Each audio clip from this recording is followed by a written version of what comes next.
Hey, my magical friends. This is Annika with Witchful Ways, and today's another podcast episode. I've been MIA for just a little bit, and you know how sometimes life just gets in the way and you need to take that time back for yourself and rearrange and reevaluate, and that's what happened. And now we're back. As I always say, you guys know, I always say you have to take that self-care time. If you're feeling like things aren't in alignment or you're not in alignment with what it is that your vision is or what it is that you're trying to manifest, well, then you've got to kind of tweak things and reevaluate. And that's what the month of June was for me. So today I want to talk about intuition. I want to talk about what it is and what happens when you don't feel like you're connected to your intuition and how do you get it back.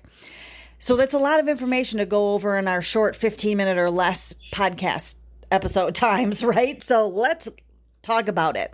So intuition, it's hard for some people that have always cultivated their intuition, were never broken away from their intuition, to explain or even to fathom somebody that doesn't have the ability to connect with their intuition, or that has become disconnected from their intuition, I should say. Kind of like somebody that has a natural singing ability or a natural musical talent to think of their life in a way where they don't have that ability becomes difficult, right? So oftentimes you'll hear teachers and, spiritual people and stuff saying, well, you just have to trust it. You just have to trust yourself. You just have to trust that you're connected to your intuition. And that's hard because if you don't know what it is that you're trying to trust, then how are you supposed to trust it, right? So explaining what intuition is kind of like trying to explain what an emotion is to somebody that's never had emotion, okay? First, let me kind of go back just a little bit and say everybody is born connected to your intuitive abilities, right? Like there's no disconnection for a young child of what they need and their actions to get what they need, or their reaction or response to feeling what they need. Those are instinctual, right? And that's part of intuition. Part of your intuition is your instinct.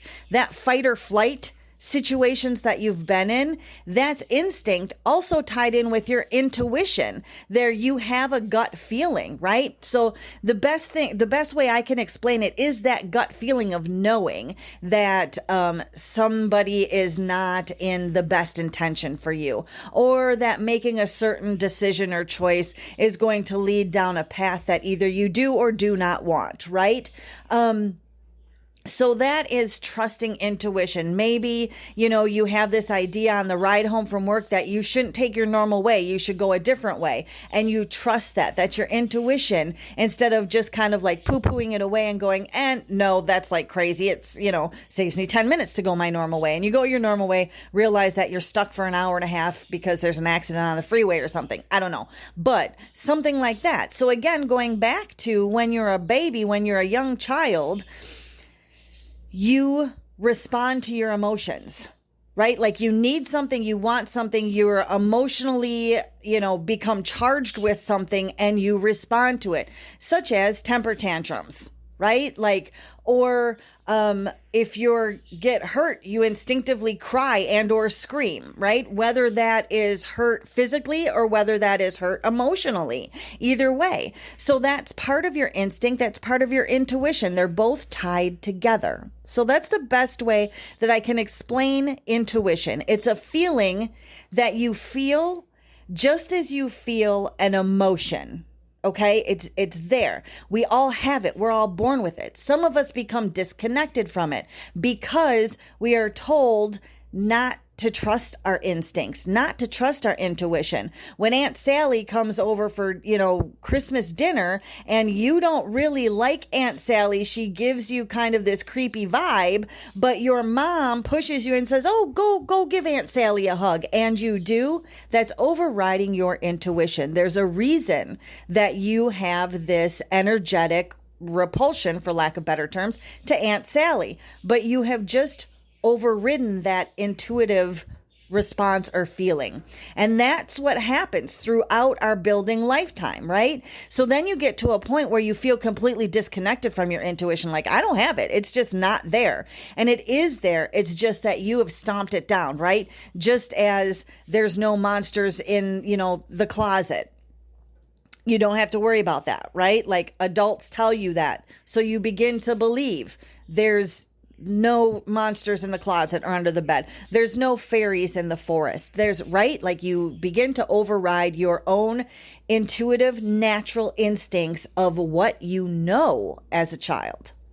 So how do you bring that back? Right? Well, that can be a little bit more time consuming, but it's already started.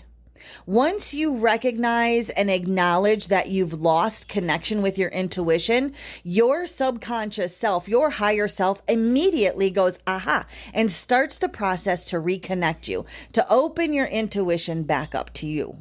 Okay, so a lot of us do things that are practicing for our intuition, such as meditation, which is amazing. Self-care, you gotta do, right? All those things to try and help you feel more spiritual. That doesn't particularly mean that it opens up your intuition.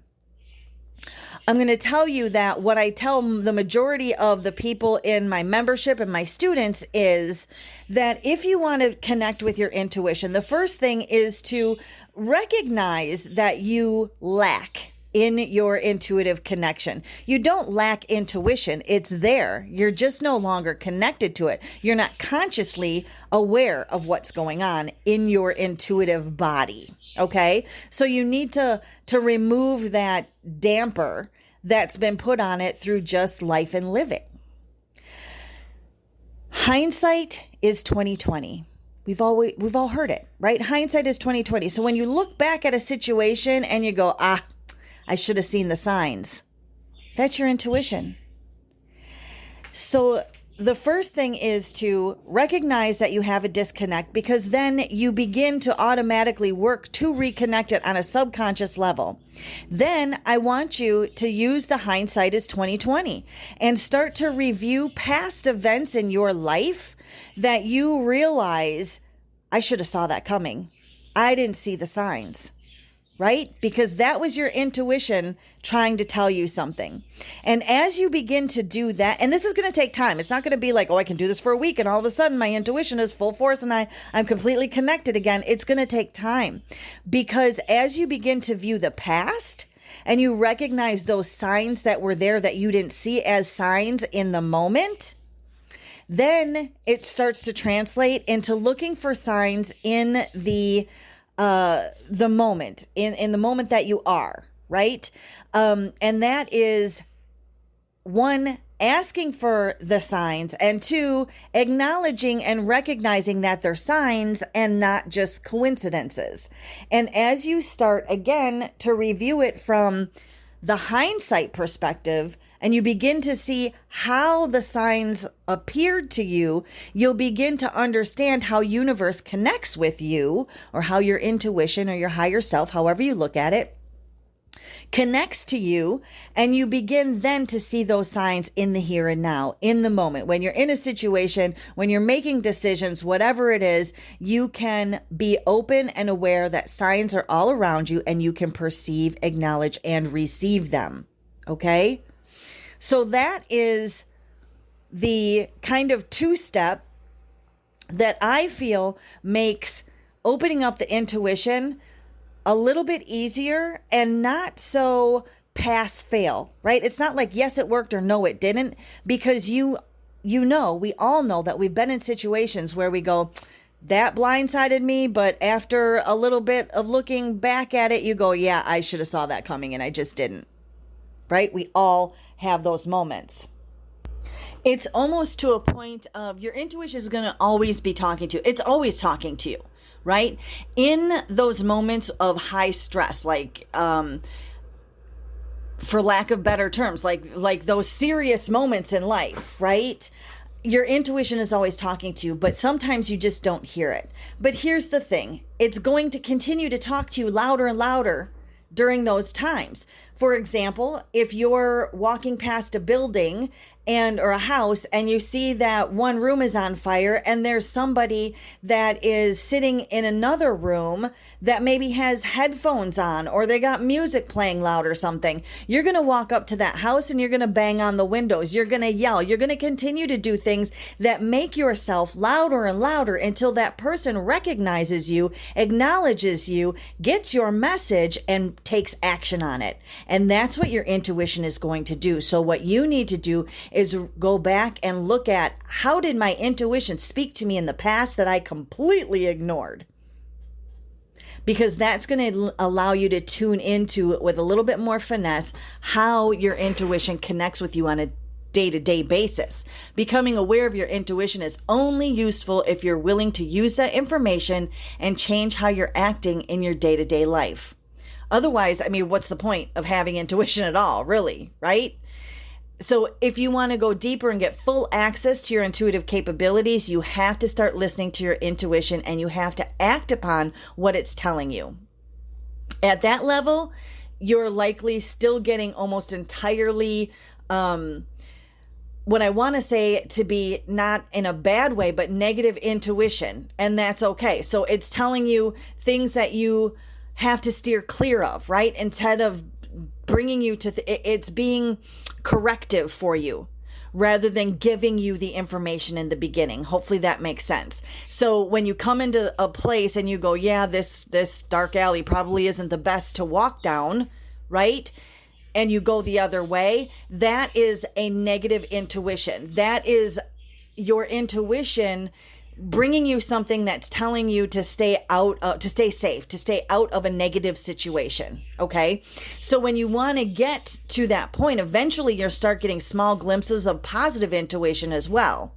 But in order to foster your connection to your intuition, you have to prove to yourself that you're actually willing to make the changes based on what your intuitive abilities are telling you, the messages that you're getting.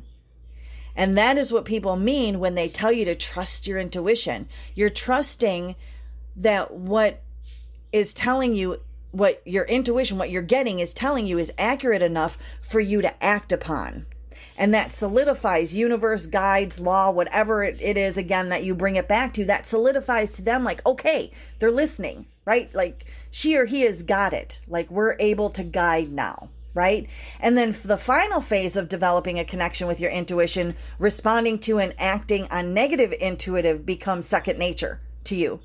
And the instances of positive intuition begin to happen with more regularity.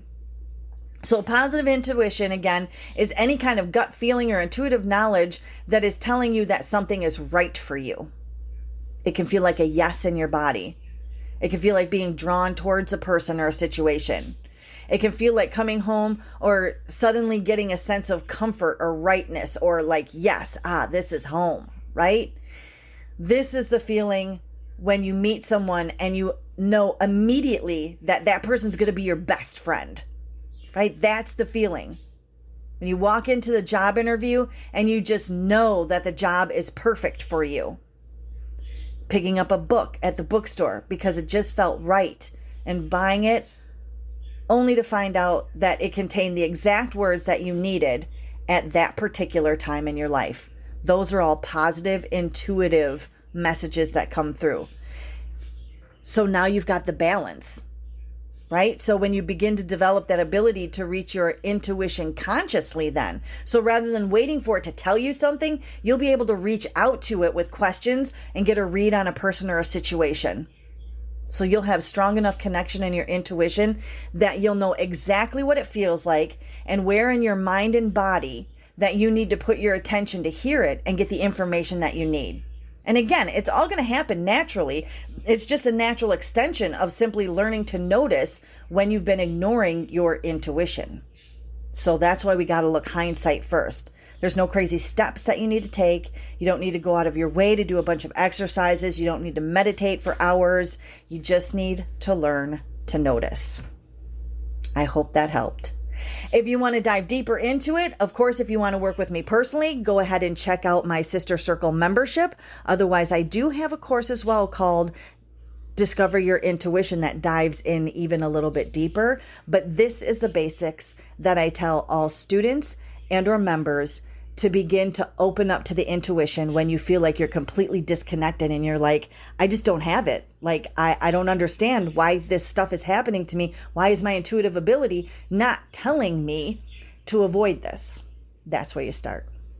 We will talk to you next week, as we're back every week now with a new podcast episode. Have a wonderfully magical rest of your day.